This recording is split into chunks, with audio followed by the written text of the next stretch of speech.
What's going on, everybody? Today we are working on this outdated furniture piece.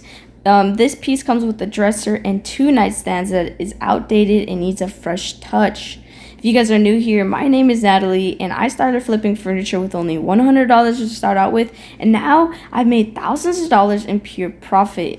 And here you can see that it has a little crack caused by the hardware. The first thing we need to do is take off all this old hardware.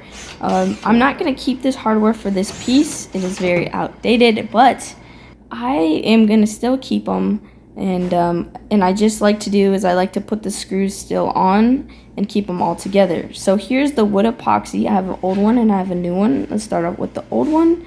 This is my favorite wood filler. I feel like it hardens very quickly. Before, I used to not wear gloves when putting it on. It is kind of frustrating putting the wood filler into the holes with gloves on, but I'm glad because when I opened up the new one, it started burning in my hands, and it's like a new formula possibly because it was acting a lot different.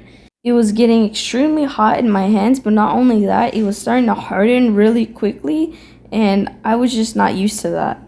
Here I am going in with 120 grit paper and just sanding it all down and making sure it is perfection. I like to overfill the holes, so when I sand, there's just one time sanding and we're good to go. And here is the crack. You can see it covered up beautifully.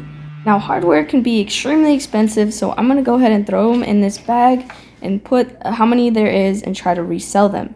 Now here I'm looking if the piece is solid or not. It determines on what we can do with the tops. Here you can see that it's solid wood on top and then particle wood on the side. So that means that we can save the tops, and having a wooden top just makes all the difference for me. And the beautiful wood that's underneath here, you can see that it's starting to get extremely hot, and the smoke's starting to come up, and it's going to be really frustrating trying to take this off. I'm going in with 40 grit paper. So what I decide is I just decide to go in with citrus strip, and I went in with this brush. And what we're going to do is we're going to put a generous amount, especially on days like this where you do not want the citrus strip to dry out. It is about 108 degrees here in California this week. It was extremely hot, but I pushed through and I persevered. So what we're going to do is to keep it moist is we're going to put these plastic bags over it. I actually recommend putting the more hefty duty ones. I learned that lesson. I realized that the more plastic there is, that the better it's going to be. So the fruit ones where you put less fruit, I don't really like those because it was still drying out the citrus strip. Unfortunately, I didn't get the whole entire process of dealing with the citrus strip, but if you want to know my exact process on dealing with the citrus strip and cleaning it off and all of that, I'll link a video up above so you can see that. My camera died, and anyone knows that dealt with citrus strip before knows that you have to deal with it then and there. Now basically what I'm going to do is I'm going to scoop all that gunk off and put it into a container, and how you clean it is you clean it with mineral spirits, and then you can go with after wash, but that's optional. You just scrub it until it's nice and clean. So you're just going to let that dry and then you can stain it. But here I didn't like the product exactly. I felt like might as well just go ahead and sand the top a little bit. So here I'm going to go in with, I believe this is 120, but it wasn't high enough, so I go ahead and go in with my larger sander. So in the end, I had to sand anyways. We're going in with 40 grit paper again, but this time you can see I'm going much faster. It's still grabbing onto my sandpaper. You're going to see right now when I'm going to change the sand pad that it's just gunky. And that's, I had to use so many sandpapers to get through. But that's the cost, I guess, of trying to save the tops. But after we finished going in with the 40, I went in with 120 because that's the paper that you need to go in to stain.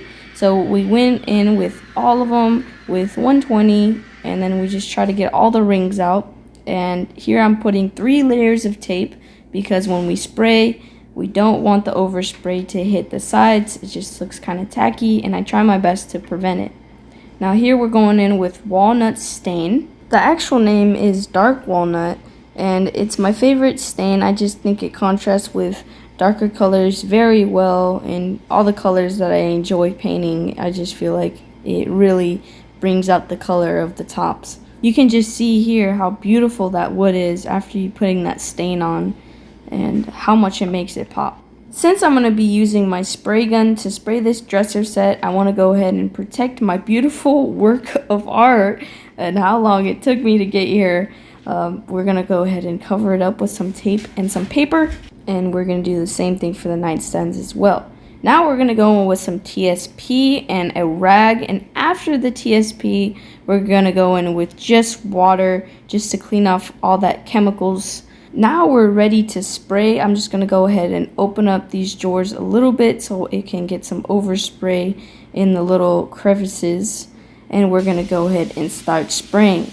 I'm going to use my Craftsman spray gun, and I'm going to go ahead and do 2 coats of paint. I'm also using my 25-gallon compressor from also Craftsman. So since I really wanted to get this video out for you guys, I decided to start spraying at night. So I go ahead and just blow off any excess dust that's been sitting there, and I'm going to go ahead and go in with some polyacrylic and a little touch of my paint that I used, which is a cabinet and furniture paint that I got at Lowe's. And I'm going to go ahead and mix that up and spray. So this is where some problems start happening. Even though I had my light flashing right at where I was going, I still couldn't see that well, and I also was using my glasses, so the spray doesn't go in my eyeballs. But the next day I found out that there was some drops leaking down, and it wasn't fun. Surprise. You can see here there's some drops, and then on the side of this nightstand you can see that there's some drops as well, some waves I should call it. I just should call this a wavy piece.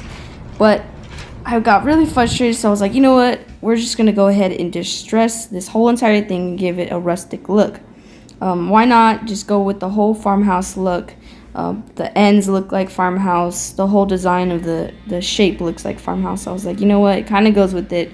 I'm not a huge fan of farmhouse. I just thought this was the easy route out, and I was like, you know what, might as well just distress it. But if you didn't want to distress it and you wanted to go with a more modern look, you would have just sanded the areas and then just repaint them and then re-varnish them. But I really didn't want to go through all that. So I just settled on distressing it and just having that look overall. Now we're going to go ahead and take off all these beautiful tops now that it's all dried up. We wanted to make sure that all the oil absorbed in it, because now we're going to go in with polyacrylic wipe on. The reason why I like to wipe it on is because it gives it a more natural look other than it kind of being brushed on. So what you're going to go ahead and do is you're going to go ahead and wipe on, and then you're going to wait 3 hours and then go ahead and sand it with 220 grit, and then you're going to go ahead and repeat the process 3 times, and then that would give you full coverage of it being used as especially nightstands. They get used a lot, and you need to make sure that it has good coverage. Now finally, Nathaniel's going to go ahead and put the pulls on for me.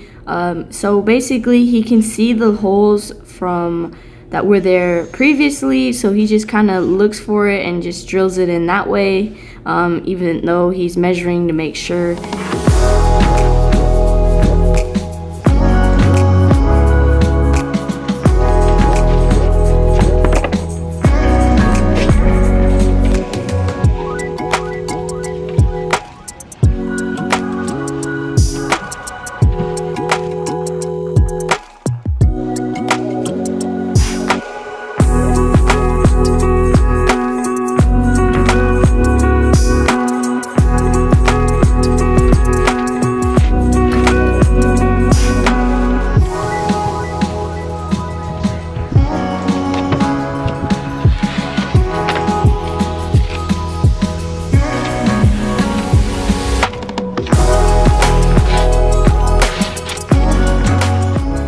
So that is it for today's video. Hopefully you guys enjoyed watching this tutorial flip. I'm gonna probably post this for about $550, and I bought this set for $100. just say $50 for materials. That'll make it a $400 flip. So hopefully we can do that.